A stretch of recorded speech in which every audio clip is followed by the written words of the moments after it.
All right, let's do this thing. Welcome back, everyone, to another That's So Mets live stream on our YouTube channel. And for the first time on the YouTube channel, we have a guest, Joe and I. Ron Pope was nice enough to join us. You know him because he's a famous musician, but what you might not know is he is a legitimate Mets fan, a diehard Mets fan, one that we interact and talk to all the time.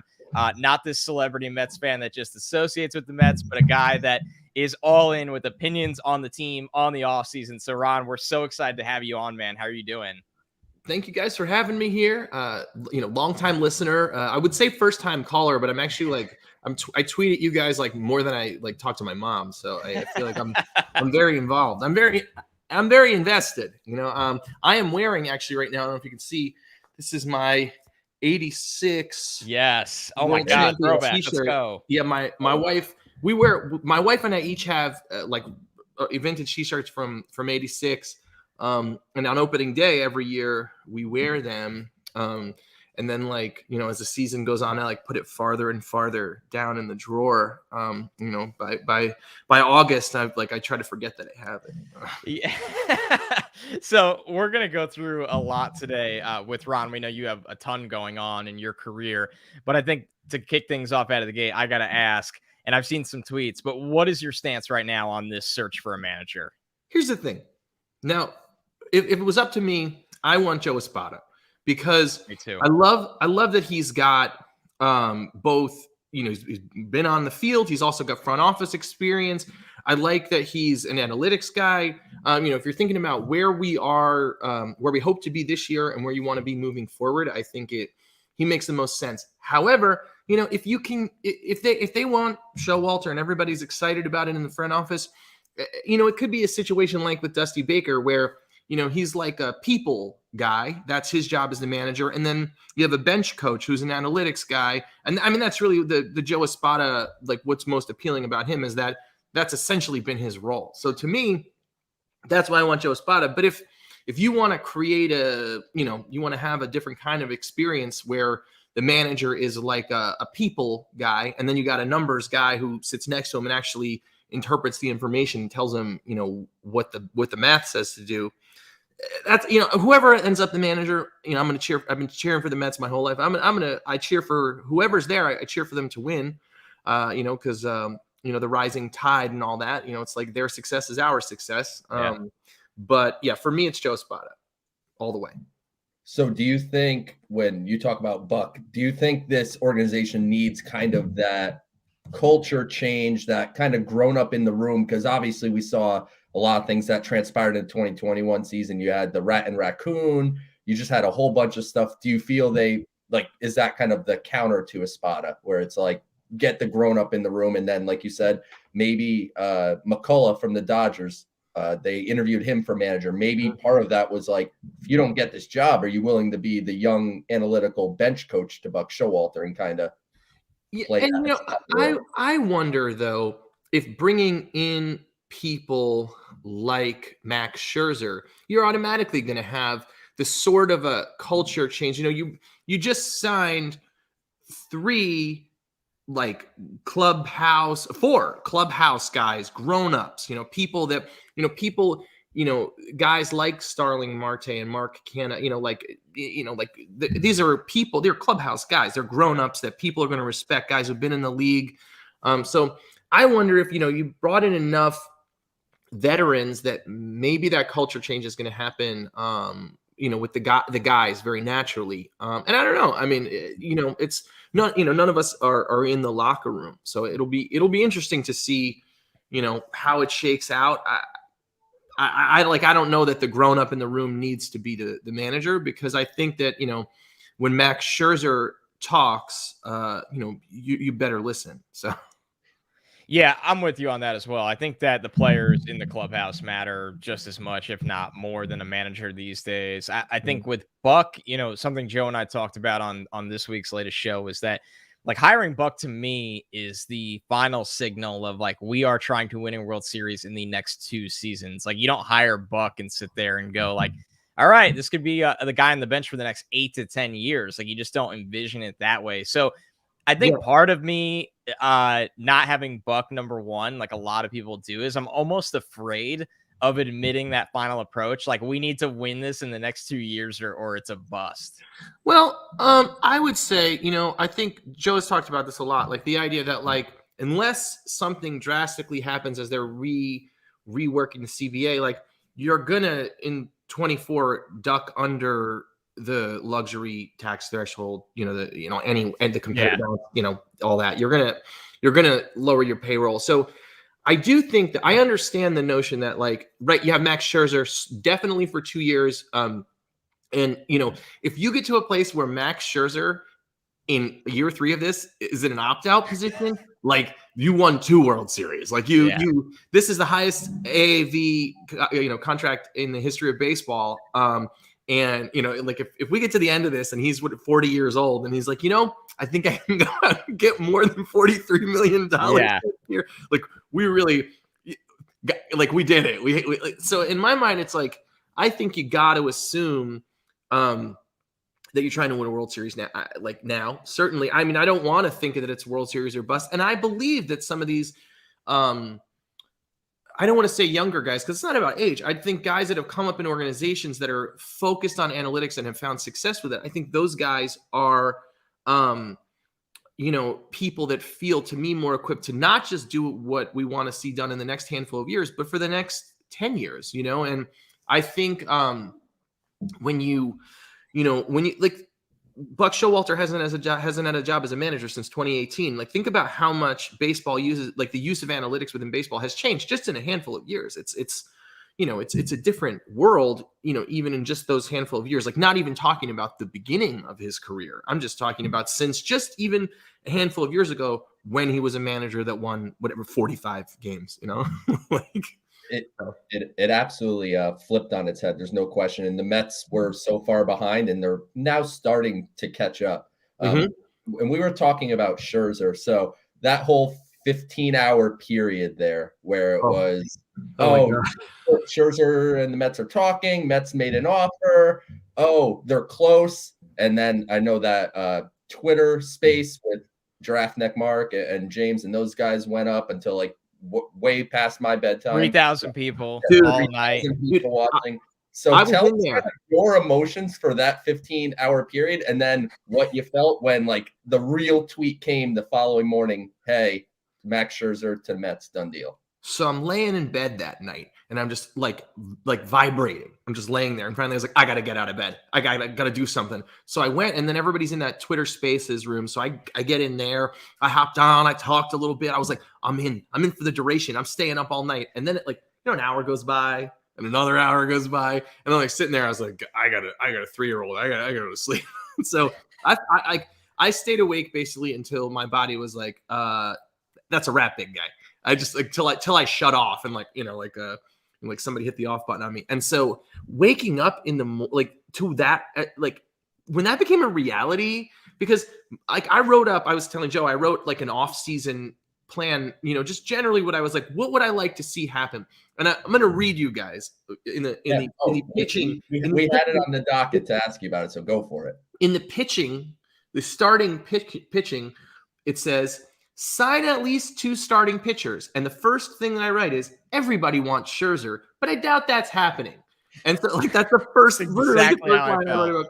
And so it just felt like a mirror. I mean, and everybody's saying West Coast, he doesn't want to come here. He doesn't want, blah, blah, blah. But everything he said, it's like, I mean, first of all, I just can't imagine turning down, especially with his position within the union. I can't imagine turning down the highest AAV contract of all time. He talks about moving everything forward for the guys that come after him. And so, for that alone, but also, like you said, the opportunity to pitch with Jake, like how would you say no to it?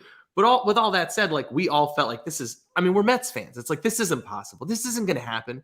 Because remember, you think about this last season, a lot of really level-headed, reasonable baseball people would say this. When Jake goes down, when DeGrom goes down, nobody has somebody sitting waiting to take the place of the greatest pitcher in baseball. It's not like some other team has their Jordan Yamamoto waiting around like, oh, they're like, I mean, DeGrom goes down. We got our number 7 guy in AAA. We're going to be fine. But this year, the Mets will be in a legitimate position where if you have both of these guys, it's unbelievable. It's the best 1-2 punch in baseball probably next year.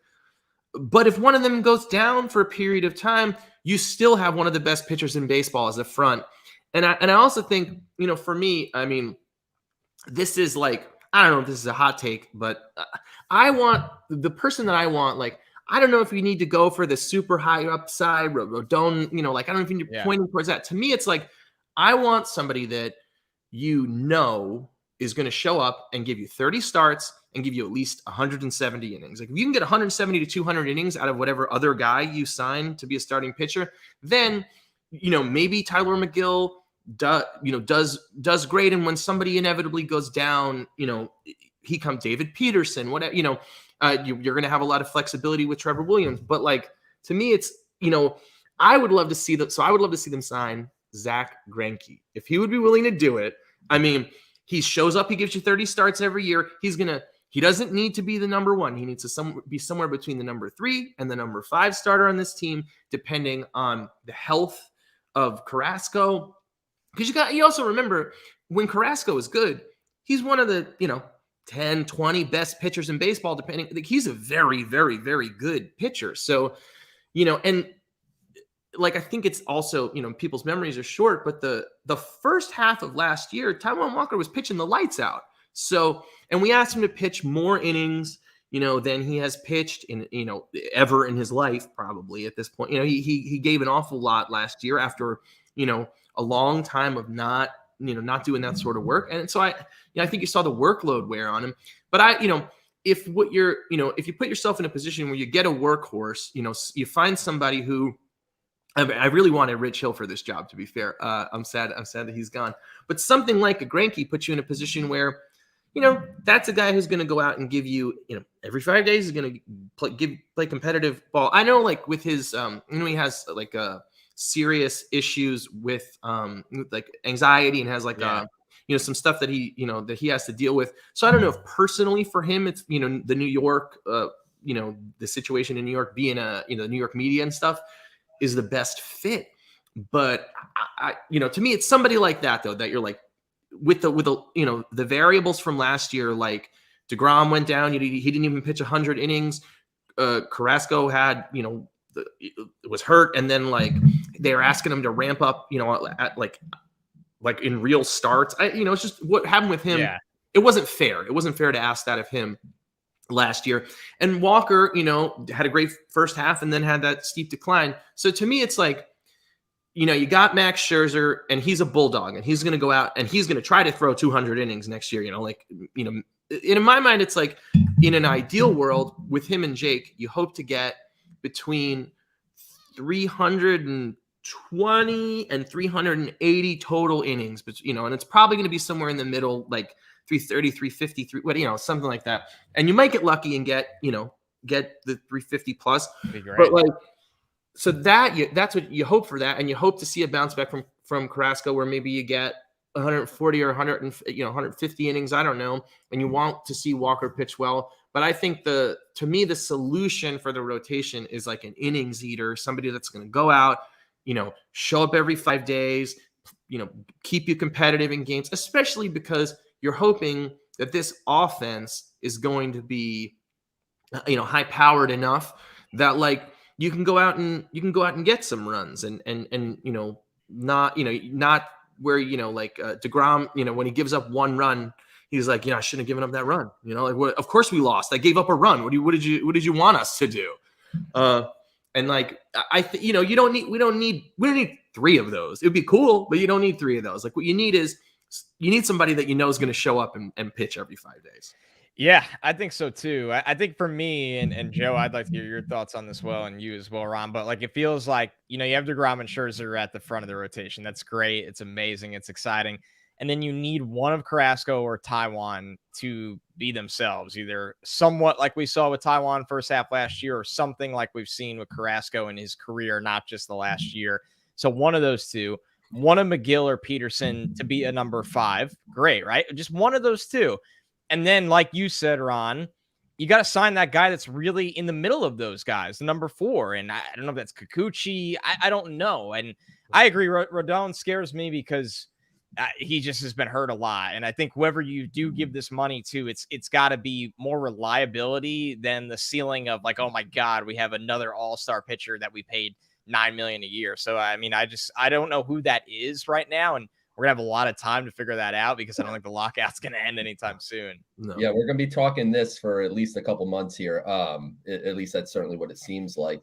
And but I totally agree. You know, whether it is a Greinke, like you said, I don't know if he'll have interest in coming to New York for his various reasons, but something of that ilk where it's someone that you know is going to take the ball every 5th day. Because the reality is, the top 4 stars in this rotation, you can't bank on any of them definitely taking the ball every 5th day. Like Scherzer, like you said, he's a bulldog. He's going to do everything he can. DeGrom's a similar type of guy that he's going to do everything that he can. But they've had recent things. DeGrom obviously didn't pitch much this year. Scherzer had the dead arm in the playoffs, which he said was nothing, but it's nothing until it's something, I guess. And then Carrasco had the injury this year. Like you said, I think he got a bit of a raw deal. There was just such a need for him to pitch. They're just like, you can't have rehab starts. You can't do a normal thing. And Walker pitched basically the most innings he's ever pitched. So it's reasonable to expect he's going to miss time in 2022. At least you should at least plan on it. And if not, fantastic. Then you got 4 healthy, good pitchers, and you're going to win a World Series. Never happens. And that's, you know, like last year we went into the season, like we went to spring training thinking like, man, like you always say you can never have too much pitching. But last year, and I was like, what are we going to do with all these guys? We have so much pitching. It's crazy how much, look at all the pitching.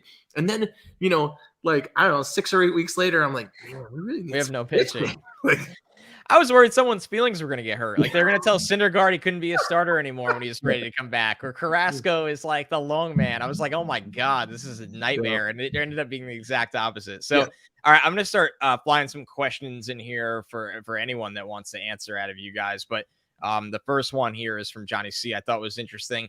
You know, when this name was floated, you know, Curtis Granderson, it felt like one of those, oh, he's on the list, like cool, all of that. I don't know how realistic it is. And there has been mystery candidates. What do you guys think of just the idea of Granderson or another guy that doesn't have the experience as the manager role, but is well-liked, well-respected, and we know has had success in the clubhouse and on the field for a long time? Curtis Granderson made over $100 million playing baseball. He's not doing that. Yeah, I don't know why he would. There's literally no way in the world that you're getting Curtis Granderson to be your bench coach. That's never going. You know what? I said Max Scherzer was never going to pitch for the New York Mets, so anything can happen. True. But I just can't. Like, I bet you're more likely to get him to show up and pinch run in September than you are to get him to be the $9 million bench coach. That'd be like Cohen flexing muscle that like we've never seen in any sport ever. Like I truly don't care what I pay people. I just want the right people. So yeah, I think that I don't really know if he would even have interest in coaching in general. I know he loves the game, but a guy that is involved with so much of his time with charity organizations and off the field. And I think that's behind him. So that was one I had to throw in there. And I feel like if you want, it shouldn't be a popularity contest. They shouldn't be hiring coaches to make fans happy. Like realistically, how many times do you see a bench coach watching on TV? Forget when you're at the ballpark. Not very often. So like if there is one home run derby, for the Mets, it worked out that way. But I don't know, maybe Beltran realizes like he does want to coach, but he may not have that path to being an immediate manager. Like that's the only one I could think that there's like even a slight chance that maybe it would be someone that would, you know, intrigue the fans. But the reality is they should just be looking for whoever the best fit to be bench coach is, and the fans will continue to not know who the bench coach is. And you know what? Like people are going to be excited because they're going to keep signing. They're going to keep signing great players. There's going to be a great team on the field. Like I think it's easy to forget because they signed Max Scherzer and whatever. 3 days before that, they signed Starling Marte, which would have been like they signed the best available outfielder. And in my outfielders list, I was like, sign Starling Marte. If you don't sign Starling Marte, maybe sign Mark Canha. And then they signed them both. And I was like, this is this is the least Mets thing that's ever happened. Like, I Yeah. don't even know what to do. And then they signed the best available pitcher. Like, it's, you know, we don't need like stunt casting of a bench coach or, you know, a first base coach. Like, you're going to be excited about the team this year, I hope. So Well, yeah, that's go ahead. Too, where it's like Marte, they gave him basically $20 million a year, which would have been like arguably the biggest free agent contract that the Wilpons have ever issued on like an AAV. And it was an appetizer for Max Scherzer. It's crazy that they were able to pull all that off in such a short period of time. What a day that was. Yeah. Linda Graves says, I know for a fact that Ron said those things. Oh, that's my dad. That's my stepmother's name. So that's my dad. Right there. So we have verification here. This was Ron's offseason plan. I'm glad the Mets followed through. I mean, let me ask you that, because Joe and I have talked enough about how this offseason made us feel. As a lifelong Mets fan, that week alone was just and you know what bothered me the most? All my non-Mets fan friends, the first thing they said to me, like, well, like, this is a big risk. And I'm like, do you know what it feels like to actually have hope in the offseason? Like, I'm glad that we're talking risk and not that they didn't do anything. Just what did that feel like as a lifelong fan? Well, for me, first of all, I would say the Scherzer deal only feels risky if you don't like look at any of the information about what he's done. Like, there's no indication anywhere in any of the numbers that his abilities have been declining in any way. You know, like you look at what he did last year, and the dead arm thing, like, sure, that gives you pause, but like, that's very deep in the season that happens. You know, it's that wasn't in July. Coming off a weird year, let's not forget. And he was trying to go on short rest in the playoffs too. So he had dead arm on short rest. It wasn't dead arm on like a full 5 days or whatever. Exactly. And so to me, it's like, I was only excited. I wasn't like, oh man, like, just go, like, I wasn't like, oh, we didn't get Gosman, I'm devastated, or like, it was to me, this was like the most exciting, the Scherzer night was like, as a Mets fan, like, oh yeah, I mean, this is like one of the most exciting maybe moments. Like, I was at the World Series in 2015. I was at the Harvey game when when everybody's chanting for Harvey. This might be the second most exciting moment of being a Mets fan, behind only that.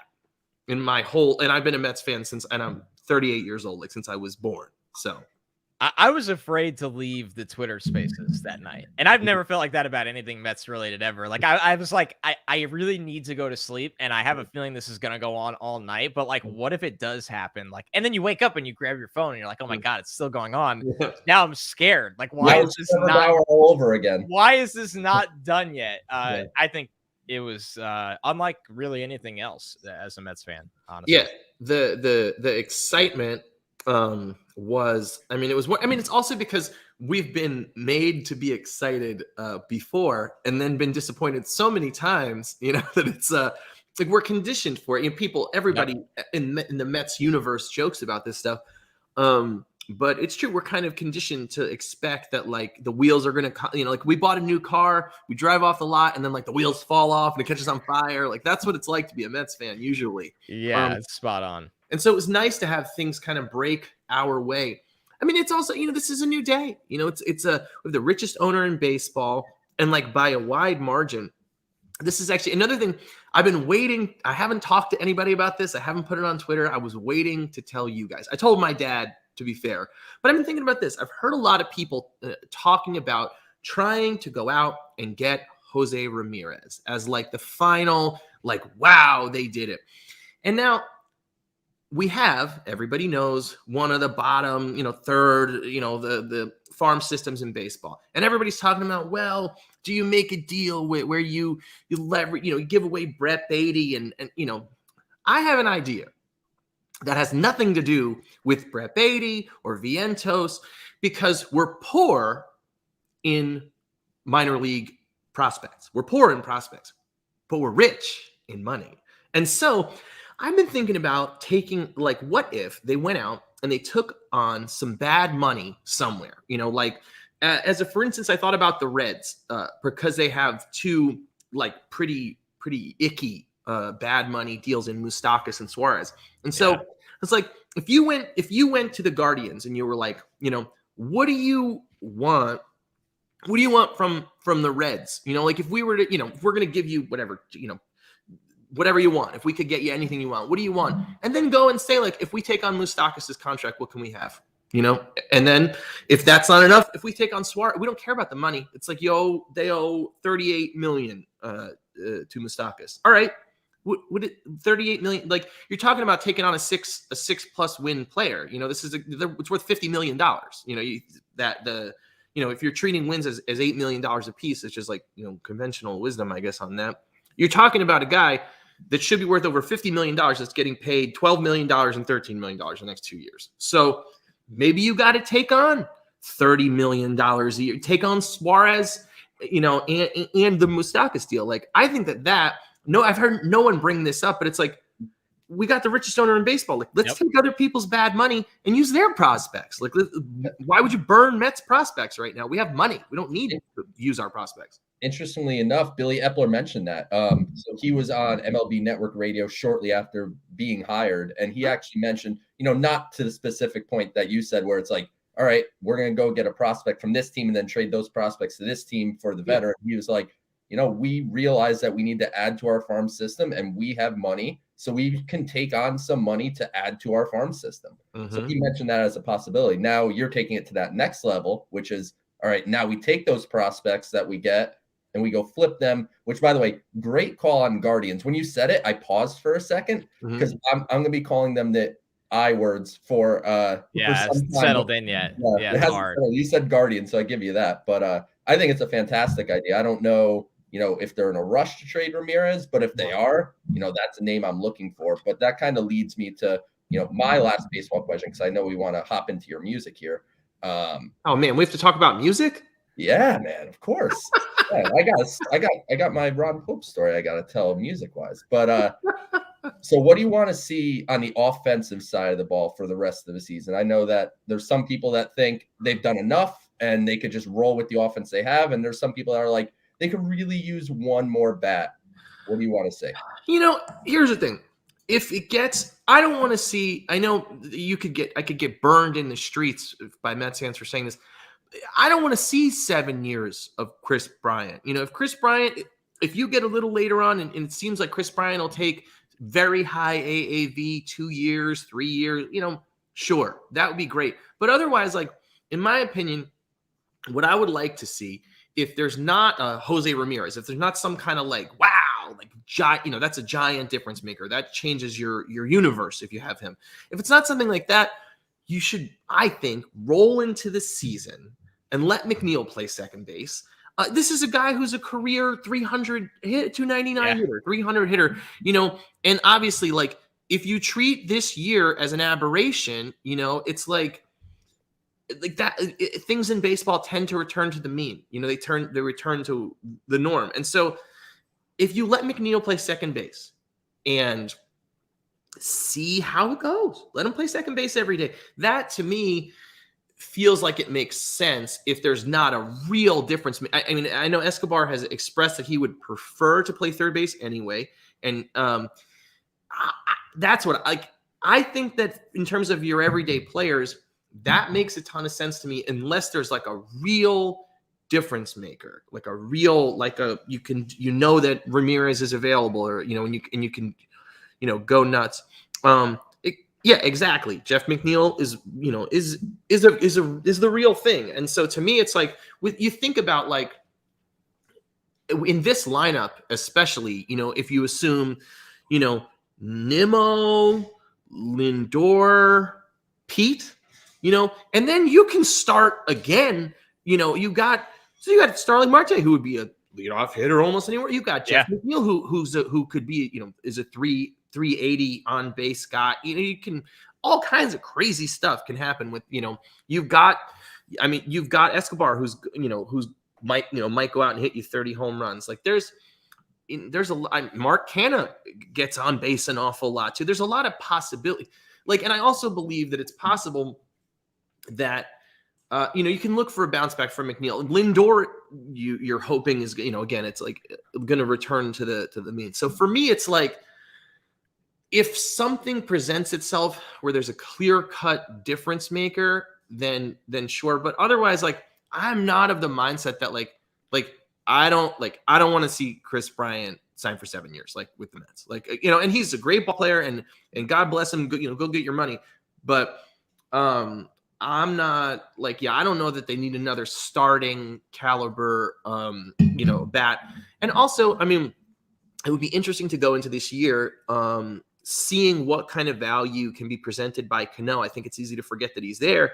But if you assume that, like, if you hope that maybe he, you know, assuming we're going to get the DH, you assume he's going to, you know, if he can hit still, maybe he can DH 60 games, 80 games. If JD still works here, JD can DH some days. You know, there's a lot of pieces that work already, so, you know, in my mind. So I don't know. It just depends on, you know, if something becomes available. But I don't think any more like long-term, you know, deals for big money. It's like, Joe, you've been using the word opportunistic a lot this offseason. I've seen you say opportunistic a lot. And to me, that's, you know, you have the opportunity where it's like, if it takes, I don't know, like $37 million a year for 2 years with some kind of crazy buyout option for the third year with Chris Bryant, sure. Do it. Yeah, sure. Give him $50 million. I don't care for 2 years, but don't give him a 7-year deal. Like, you know,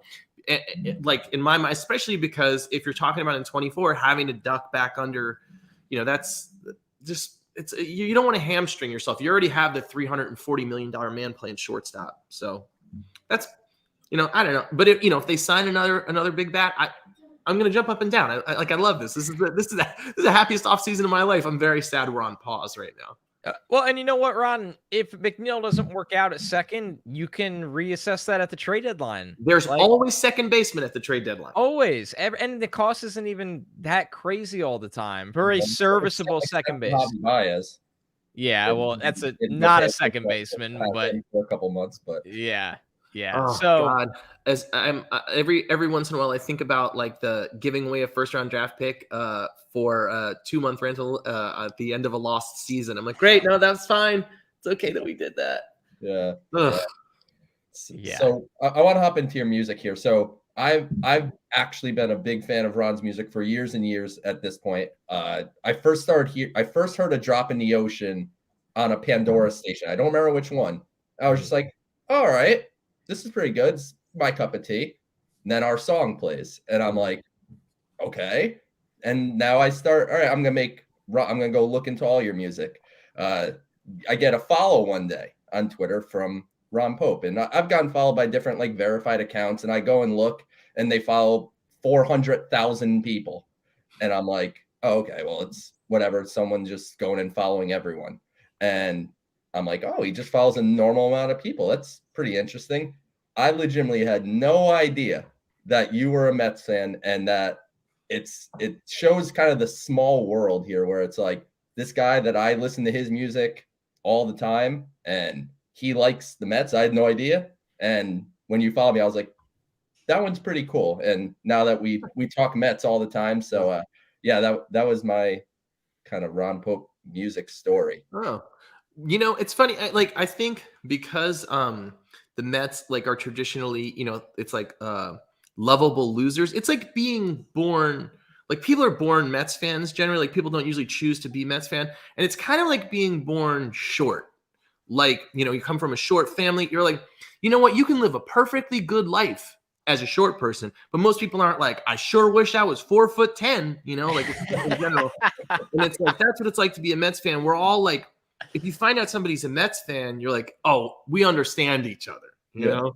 Absolutely. People, they're always like, why? And I'm like, because my dad was a diehard Mets fan. Like, I didn't know. I was like 5 years old, and I was rooting for Ray Ordonez. Like, you didn't know anything else. Like, it's like that's how it was. So yeah. So Ron, what's your day to day like? Like, we could have anyone on here, and like, you know, or Joe and I really work like, you know, throughout the day, pretty normal schedules for the most part. Like, as a Mets fan and a extremely successful musician, like, I'm sure you obviously get to watch a lot of Mets games, but what is your day to day like, especially like during the pandemic where, you know, everybody's doing almost everything from home for the most part? So one of the things that like, I think like the reason like obviously I kind of am paying attention to baseball, and Mets baseball, obviously specifically, more than your average baseball fan, I would imagine. But part of it is because I have a little more time where I'm doing whatever I want, and so I actually I'm not certain about this, but I think that I listen to every podcast about the Mets. Like I go through them all, and I like check, and some of them are garbage. You guys are doing great work, so I'm very that Thank you. yours is great. I really like it. But yeah, so I pay a lot of attention to baseball. Obviously, that's like a big thing that I do, and that's something that I keep up with anywhere in the world. And you've seen my dad in here. It's something that we get to share. My dad, his grandpa, was like became a Mets fan, right away. 62. My dad's born, and becomes is raised a Mets fan. And so this is something we've always shared. We talk about it. Me and him and my brother, we go to the ballpark together and stuff. And so yeah, I pay a lot of attention to baseball. So I'm like. I'm like out running, listening to podcasts and, stuff like that. And then, in terms of as the pandemic started, I had been on tour until, I guess like the early February, let's say. And I was on a break. My album was going to come out. And then I was going to go to Europe and continue on tour there. And it was like Monday night, I think going into Tuesday, my record was coming out Friday. So it was like Monday night going into Tuesday, we had a tornado in Nashville. And it was like crazy at like the block that we live on, like a few blocks down on this street, like houses were crushed. It was crazy. Like, 200 yards from my office, there was a building just like flattened. It was, horrifying stuff. And so, we're working on that in the community, and then, like helping clean up and helping our neighbors. And then, the pandemic begins. And so, yeah, I was home, like all the touring. I haven't been on tour since then. Like my first tour is I'm going on the road in a month. You guys are both in Connecticut, right? I'm in New Jersey. Joe's in Connecticut. So tri-state. Pick a show, Philly, New York. Let me know and come hang. I'll put you guys on the list. You're both very close to me. Come hang. So just let me know. Absolutely. But anyway, so I'm going back on tour for the first time in January. So I will have been home for almost 2 years at that point. So just, being a dad, like, doing dad stuff. I wrote an album and then recorded it. So I did that while I was home. But like, look at a home improvement project, think about doing it, realize I write songs. I'm not equipped to do it, like dad stuff. Like, oh, I can't fix that. There's no way. I did a lot of that. And walking around with my kid, like we went to feed the ducks a lot. And so now I'm like getting ready to go back in the world. I'm like relearning all my songs and, but a lot of, like my only hobby, the only thing that I have outside of my work really that I do is that I am like a Mets aficionado. So that's it. That's all I've got. So for people that are not familiar with your music, I mentioned a couple songs earlier. How would you describe your music to those people, and where can they get your stuff? Hint: Apple Music pays more. Yeah, well, there you go. I'm on all the places that you listen to your music, Apple Music, Spotify. I'm on all of those. And I don't know how to describe. I feel like trying to describe music with words is like trying to describe how something tastes by dancing. It's like I don't know. Like it's not related. I don't like what does it taste like? I don't know what to tell you. So I don't know. I think I've been putting out records now for 17 years. Like I started I was in a band, and then I became a solo artist, and I've put out a lot of music, and it's been different, over the years. It's changed a lot as time has gone on. So I don't know, you listen to it and you tell me what it sounds like when you hear it. That's what I always tell people. Ron, are you excited to be back out on tour? Because I know for a lot of you, I mean, I'm sure after this kind of weight you are, but like for a lot of musicians, like especially when you have a family, it's like it's unlike anything else. Like the closest thing that I've ever been to doing it is when my full-time job covering college football, right before the pandemic, I did like 13 weeks, like 13 weekends of games all over the country and one over in Europe for London. And I was like, oh my God, I don't know how musicians do it, because I was going home at least Monday to Thursday, and I just like that grind is unlike anything else I can ever imagine. So, usually, so like I used to go on tour and just like leave and never come home. That was kind of Yeah. what my life was like for, a long, long time. And then last year was the first time that I had gone on tour for real since my daughter had been born. She was born in 2018. And then in 2019, I did an acoustic tour where I would go out for a few days here and a few days there, and I would fly. And then so last year I went away for an entire month, a continuous month without seeing her. It was a bummer. It was really Yeah. hard, just like she was little, she was like less than 2 years old. And like, she wasn't like talking on the phone and stuff. It was like hard to, like interact with her. So this year what I'm doing is I'm gonna fly, and I'm just doing weekends. And so it's long. So the tour is gonna be 4 months. Okay. Rather than like I could do this amount of shows in probably like, a month or less, if I went and played every day. But this way, I'm gonna fly it like on Friday. I'm gonna play on Saturday. I'm gonna come home on Sunday. And so like the only day each week that I won't see my wife and my daughter is Saturday. Like I'll see them in the morning on Friday and I'll see them in the evening on Sunday, and the whole rest of the week. So I'm excited about that because it's a way to like go back on tour and kind of like work my way back out to being out there and, get to be there and interact with the audience and stuff, but not have to be away from my family for a long period of It's time. a good balance. Yeah. Yeah. It's nice to get to be home with the family. I think like there's a lot of musicians, I guess, like people who are like, they're heroes to people. And they're like famously like terrible husbands and bad fathers. And like, I'm not interested in that. Like, that's not, it's like, if you're not a good dad, like you failed at your life. Like it doesn't matter. Like what else you do. It's like, it's more important to be somebody's father than it is to sing somebody's favorite song. True that. So you posted recently that you went platinum with A Drop in the Ocean that I mentioned recently, which is obviously an amazing accomplishment. And I'm sure you've been asked ever since then by different people, how did it feel when you found out? I'm going to ask it kind of a different way. How cool is it to have a platinum song? Yeah, don't they send you something pretty nice for that? They so still like, do, right? Yeah, you make they make you a plaque. Yeah. It's a big, it's like a silver colored, platinum record thing, and a little thing on it that says, for whatever sales over 1 million. Funny enough, the plaque that they handed me, the one that they ordered for me, didn't come. So the plaque that they handed me that I took pictures with is not mine, and I still don't have one. They haven't actually gotten me one. That's great. Yeah, they were like, "Oh, we're gonna need that back. Actually, that's not yours." Oh Jesus, It's like a World Series trophy. Everybody passes it around, and then it's like, well, guess what? we don't get to keep this. Yeah, you got to make your own. Yeah, so it's cool. So honestly, it like took a long time to like we knew that we had the numbers, but to get the certification is like a big to do. It's like there's a lot of stuff involved. RIAA, they certify it, like they're the people that certify things platinum or gold.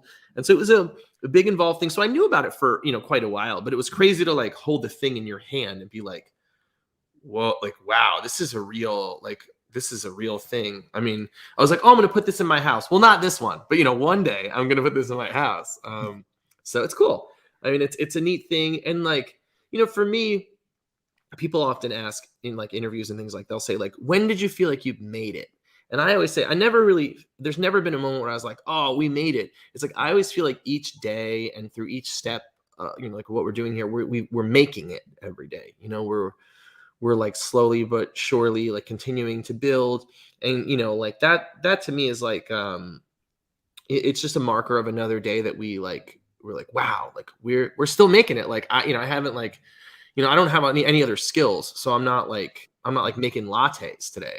I'm doing it. I'm being a musician. So your Mets offseason plan was pretty damn good, and clearly the team agreed. So I wouldn't say you don't have any skills besides music. I could like, honestly, when the first, like the number one thing on the top of my list in certain sections were picked, I was like, maybe I could be the GM. I don't know. Like, but like, honestly, sign the best available players is not like such a genius hot take, Yeah, it's nice to be a GM probably under Steve Cohen. It's a pretty fun game to play. But Ron, we've taken enough of your time.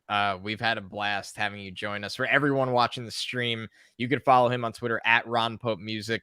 He's on Spotify. He's on Apple Music. He's everywhere, and he's going to be on tour soon. So Joe and I are looking forward to seeing you soon. But it's been a blast, man. We really appreciate it, and we'll have to have you back on either this or the podcast sometime during the season. When this starts back up, guys, I'm gonna have so many takes, guys. I'm gonna Let's do it. Fired up. February, March. We'll do it. It's gonna become a 3-man band. Yeah, we'll do this from live from backstage. Joe and I can do the triangle. That's just about it at that point. But we'll bring the good energy. We'll win a tambourine. Yeah, perfect. Oh man. And a couple things I want to hit for you, Ron. So Ron's releasing some new original music starting in January 2022. So check that out. He mentioned the acoustic tour that's also beginning in January. So go see Ron if he's near you. You have a Nashville Christmas musical on December 17th at the City Winery in Nashville. Go buy tickets if you're in the Nashville area. And then Ron has a Patreon where you could get music, updates, live performances, and more. And that's patreon.com/Ron Pope. Hire me. I'm apparently I'm your backup publicist. Joe, you're a pro. An absolute pro. Well, I really appreciate this, guys. I've been listening for a long time. I really do love the podcast. It's informative, and I think it's really, you're doing a great job. So keep after it. I know the next, whatever 8 weeks, however long this takes. I know it's going to be hard. So I wish you luck figuring out what to tell people at this time, and hopefully this ends sooner rather than later. Yeah, we have that conversation every day, how we're going to get through it. You were a big help on the start of it. You were guest number 1. So thank God we're officially through week 1 of the lockout. Oh, wow. Well, maybe the King of Queens next week, call him up. All right, everyone. Thanks so much. We will catch you next week.